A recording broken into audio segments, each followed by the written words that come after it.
విజయనగరం జిల్లా మెంటాడ మండల తహసీల్దార్ కార్యాలయం ఆవరణలో బిరసాడ వలస గ్రామ గిరిజనులు చేపట్టిన రీలే నిరాహార దీక్ష 3వ రోజుకు చేరింది.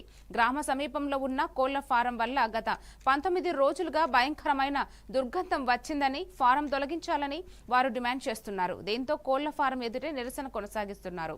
బుధవారం న్యాయం చేస్తామని తహసీల్దార్ అరుణకుమారి హామీ ఇచ్చిన నేపథ్యంలో ఆమె రాక కోసం గిరిజనులు ఎదురు చూస్తున్నారు. ఆమె కలెక్టర్ కార్యాలయానికి వెళ్లినట్టు సిబ్బంది తెలిపారు. ఈ కార్యక్రమంలో జనసేన నాయకుడు రాజశేఖర్, వైసీపీ సీనియర్ నాయకుడు రాజుపల నాయుడు, పొట్టంగి అచ్యుత, పొట్ట శేఖర్, శ్రీనివాస్ నాయుడు తదితరులు పాల్గొన్నారు. మా ఊర్లో 18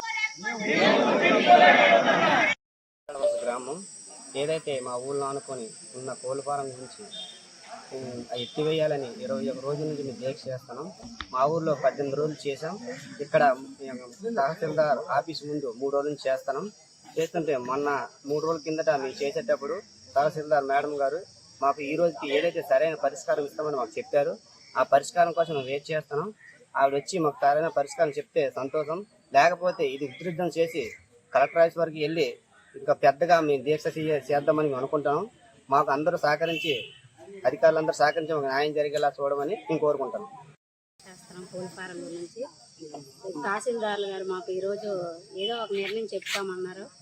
ఈరోజు సాయంత్రం వరకైనా ఇక్కడ ఉంటాం. మాకు ఏదో ఒకటి మాకు న్యాయం జరగాలని మేము అక్కడ కూర్చున్నాము. న్యాయం జరిగే వరకు మేము ఇక్కడే కూర్చుంటాము.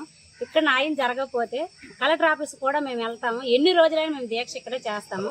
మా గురించి అందరూ ప్రతి అధికారి కూడా మా గురించి న్యాయం చేస్తారని మేము కోరు ఇక్కడే ధర్నా చేస్తున్నాము. ఊర్లో 18 రోజులు చేసాం. ఇక్కడ 3 రోజుల నుంచి దీక్ష చేస్తున్నాం. కనీసం ఎవరు కూడా మమ్మల్ని పట్టించుకోలేదు. మమ్మల్ని అందరూ పట్టించుకుంటారని కోరుకుంటాం. దగ్గర కోళ్ళ ఫామ్ సమస్యలో నిరసనలు ఈ రోజుకి 21 రోజుకి చేరుకుందండి. ఏదైతే మొన్న మన మండల తహసీల్దార్ గారు మాట ఇవ్వడం జరిగింది, ఈ రోజు దానికి పరిష్కార మార్గాన్ని చూపిస్తారని మాట ఇవ్వడం జరిగిందండి. దానికోసం ప్రజలందరూ వేచి చూస్తున్నారు. ఇక్కడ పోలీస్ బందోబస్తును కూడా పెంచడం జరిగిందండి. మేము వాళ్ళు అడిగిన మేరకు ఈరోజు సాయంకాలం వరకు మేము శాంతియుతంగానే నిరసనలు చేపట్టడం జరుగుతుంది. వాళ్ళ యొక్క చర్యల గురించి వాళ్ళు ఏ విధమైన చర్యలు